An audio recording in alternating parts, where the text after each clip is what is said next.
Bonjour à tous et bienvenue dans le Cercle des Dieux Disparus. Auteur de fantaisie et de fantastique, je partage avec vous le fruit de nombreuses années de recherche sur les mythologies du monde, un sujet qui m'a toujours fasciné.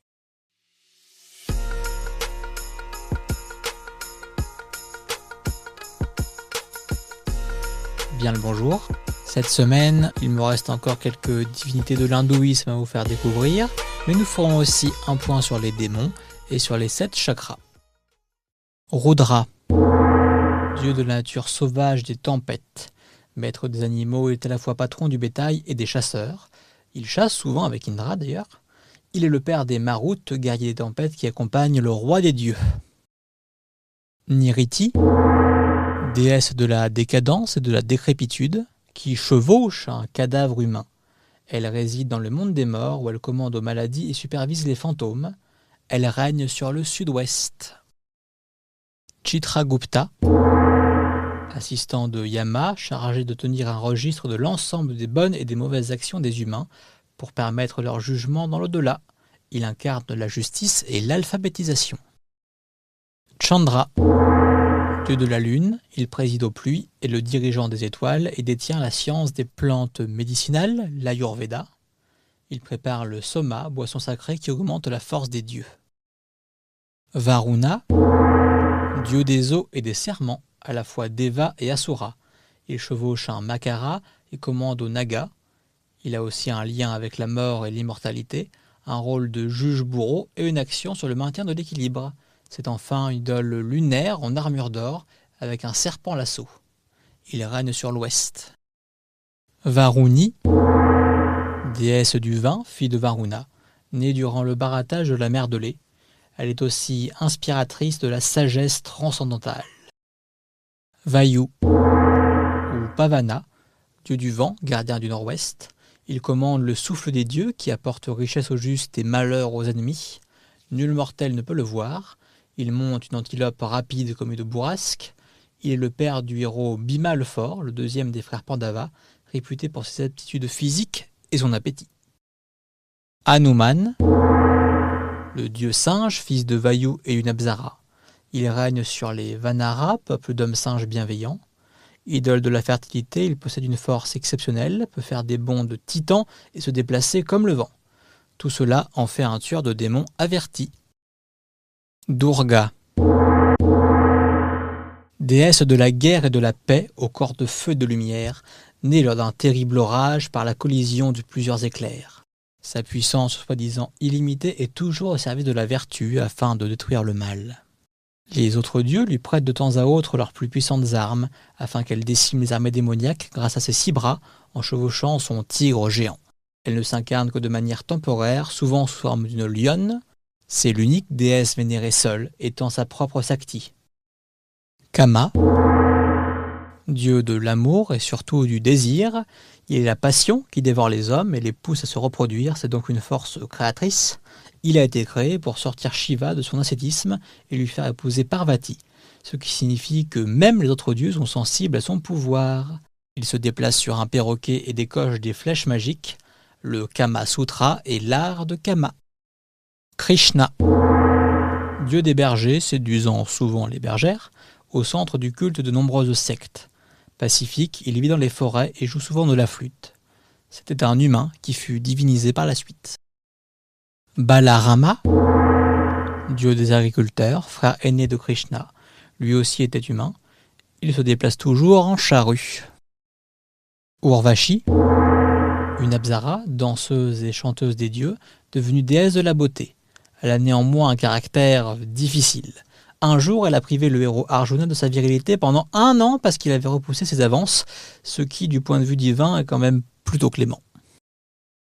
Kubera, dieu des richesses, possédant tous les trésors du sous-sol, et roi des Yakshas, esprits gardiens des trésors enterrés. Il règne sur le nord, et est le demi-frère du roi des démons Ravana.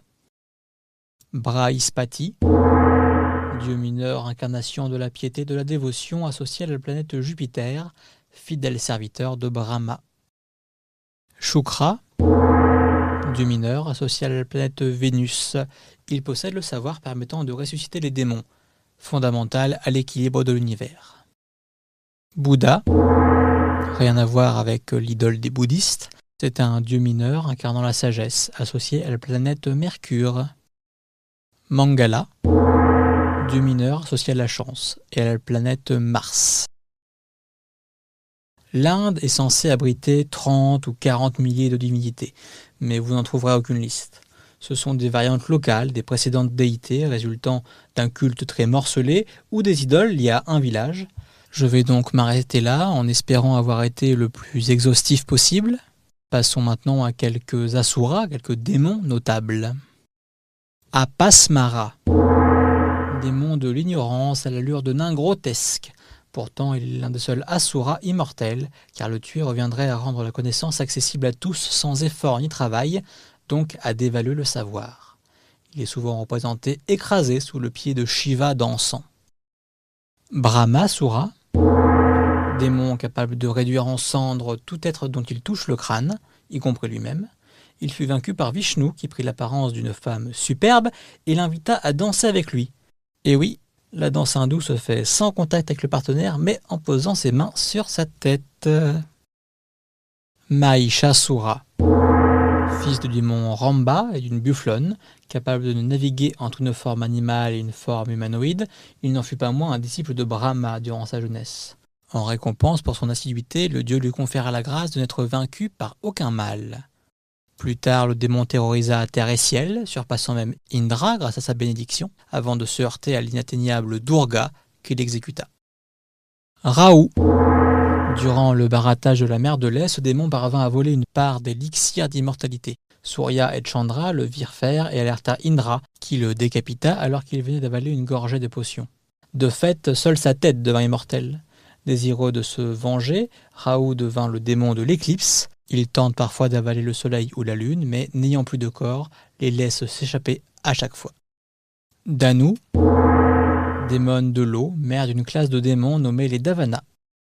Vritra, fils de Danu et du dieu Dvashtri, démon de la sécheresse à corps de dragon.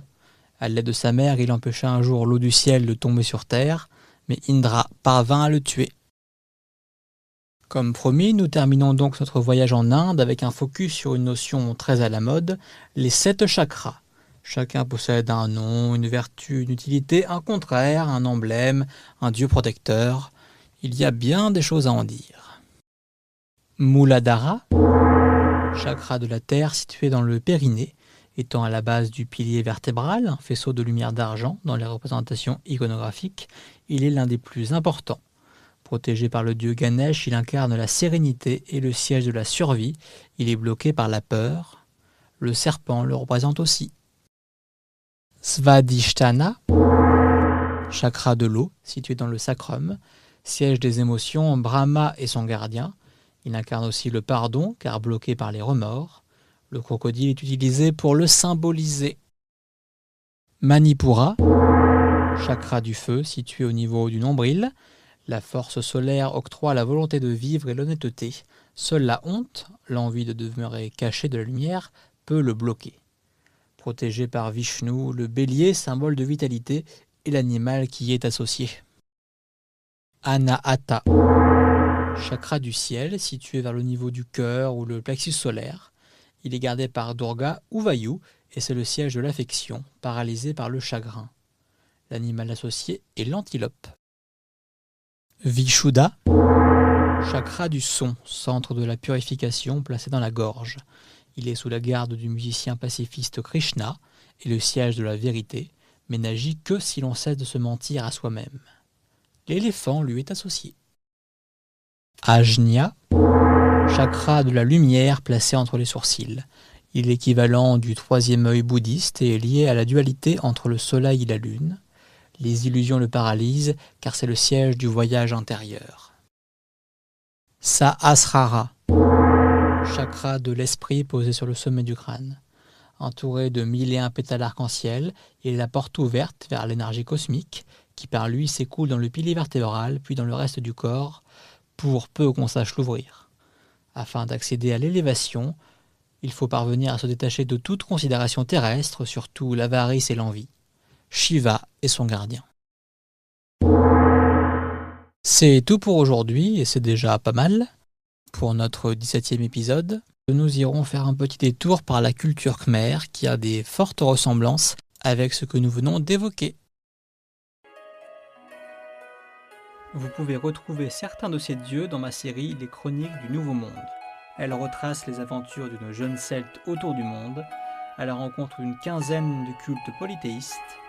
Durant mes recherches, j'ai comparé plusieurs sources, quand cela était possible, et j'ai dû faire des choix, donc je ne prétends pas détenir la vérité sur les dieux que je vous ai présentés.